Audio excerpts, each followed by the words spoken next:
사이다 무비튼. 어느 날 우리 동네에 A네 가족이 근처로 이사와서 우리 딸과 같은 유치원에 다니게 되었다.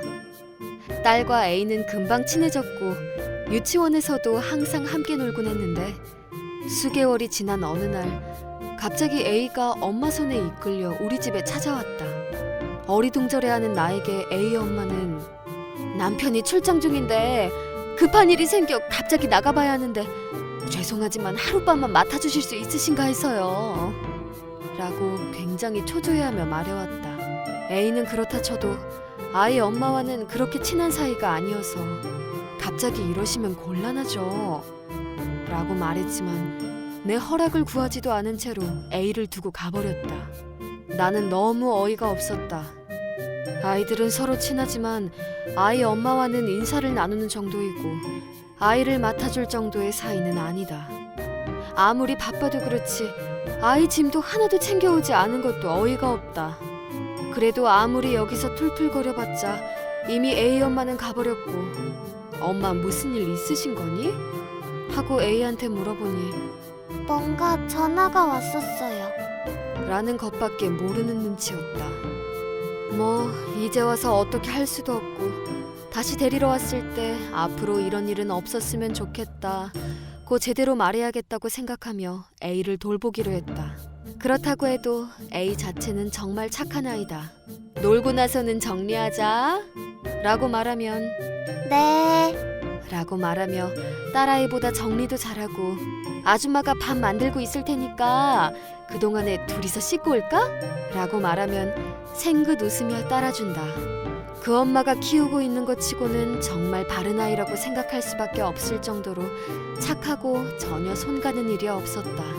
무엇보다 평소에 친구가 놀러오는 일은 거의 없었기에 딸아이가 엄청 기뻐하는 것도 있어서 나도 반 강제로 떠맡게 되어 화가 난 기분은 그때 다 가라앉았다.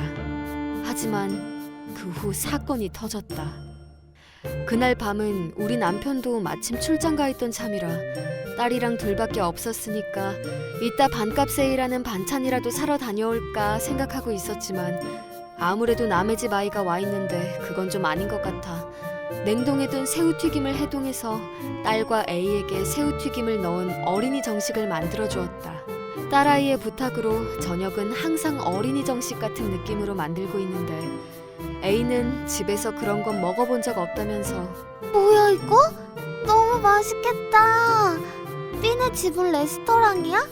라며 엄청 좋아했다. 그렇게 말해주니 기쁘지 않을 수가 없고 딸아이는 자랑스러운 얼굴로 우리 엄마 엄청 대단해. 맨날 어린이 정식 만들어줘. 라고 자랑하고 있다. 그럴싸하게 흉내만 낼 뿐이지 뭐 라고 속으로 생각하면서도 둘을 위해서 디저트로 사과라도 깎아주려고 주방으로 가서 잠깐 있었더니 갑자기 딸이 울며 나를 부르러 왔다. 깜짝 놀라서 딸의 손에 이끌려 방으로 가보니 A가 얼굴이 빨개져 호흡곤란으로 쓰러져 있었다. A야, 괜찮니? 나는 곧바로 구급차를 불러 병원으로 가보니 저녁으로 먹은 새우튀김이 원인이었다. 알고 보니 새우 알레르기였다고 한다. 그런 얘기 A 엄마에게는 한 번도 들은 적 없다. 하지만 그건 A와는 상관없는 얘기이고 아이를 힘들게 하게 된 건 틀림이 없다. 어쨌든 딸아이와 둘이서 무사하길 빌며 함께 병실에 머물렀다. 물론 그 사이에 나는 몇 번이나 애 엄마에게 연락을 했다. 새우튀김을 튀기다가 A 엄마가 연락처를 알려주지 않은 걸 떠올렸고 다른 아이 엄마들에게 연락해 그중 한 명이 번호를 알려주었다. 하지만 전혀 전화를 받지 않아 결국 밤새도록 연락해봤지만 소용이 없었다.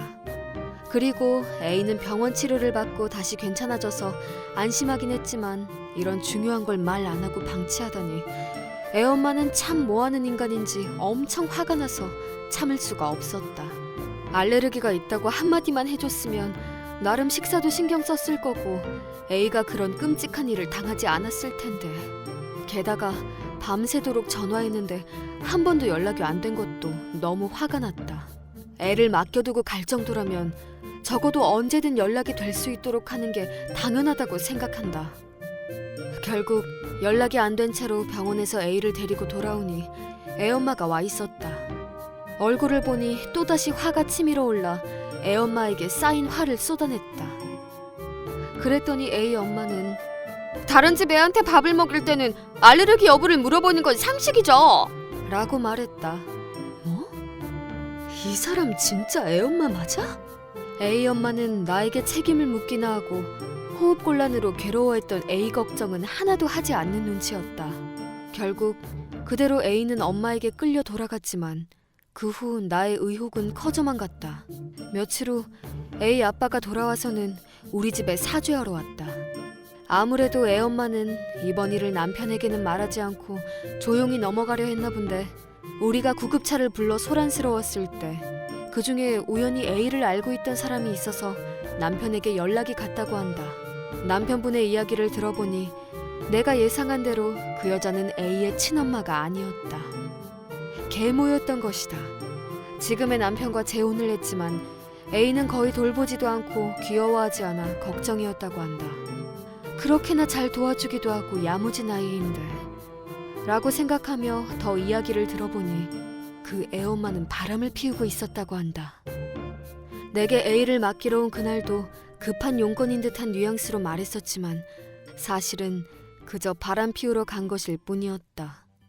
남편이 집에 돌아와 이번 일을 캐물으니 뻔뻔하게 내 애도 아닌데 어떻게 돼도 날게 뭐야? 라는 말 같지도 않은 소리를 했다고 한다. 애초에 엄마가 있으면 딸아이가 기쁠 거라 생각해 결혼을 했다는데 이번 일로 이혼을 결심했다고 한다. 딸은 좋아하던 A가 없어질 거라 생각했는지 울상이 되었는데 여기가 남편분의 고향이라고 가까이에 친정도 있어서 이사를 가지 않는다는 말을 듣고 기뻐했다. 또 이혼과 동시에 불륜을 저지른 것과 더불어 아이를 방치했다는 이유로 부인을 고소할 거라고 말했다. 물론 나도 최선을 다해 도와주었다. 그리고 소송당한 부인은 내 애도 아닌데 왜 돌봐야 하는 거야? 라고 했다는데 혼인관계를 맺고서 그런 논리가 통할 리가 없었고 남편은 그 여자로부터 위자료를 받게 되었다. 불륜 상대와는 어떻게 되었는지 모르지만 재판에서 패소하고 나니 엄청 화를 냈다고 한다. 그 후 우리 딸과 A는 변함없이 친하게 지냈고 가끔 A의 아빠가 출장을 갔을 땐 우리 집에서 지내기도 하고 우리 애가 A 할머니 댁에 놀러 가기도 해서 굉장히 즐거운 듯 했다. A 아빠도 돌아올 때는 기념품을 사오기도 하고 우리 남편과 얘기도 하게 되어서 이제야 진짜 친한 가족 간의 관계가 되어가고 있다. 게다가 요즘은 A가 집안일을 도와주는 걸 보고 우리 딸도 자주 도와주게 되어 너무 기쁘다. 형편없는 계모 때문에 한때는 큰일도 났었지만 정말 귀엽고 똑똑한 A가 무사해서 정말 다행이다. 이번 영상은 어떠셨나요? 재밌게 보셨다면 구독, 좋아요에 댓글까지 달아주시면 감사하겠습니다. 그럼 다음 영상에서 만나요.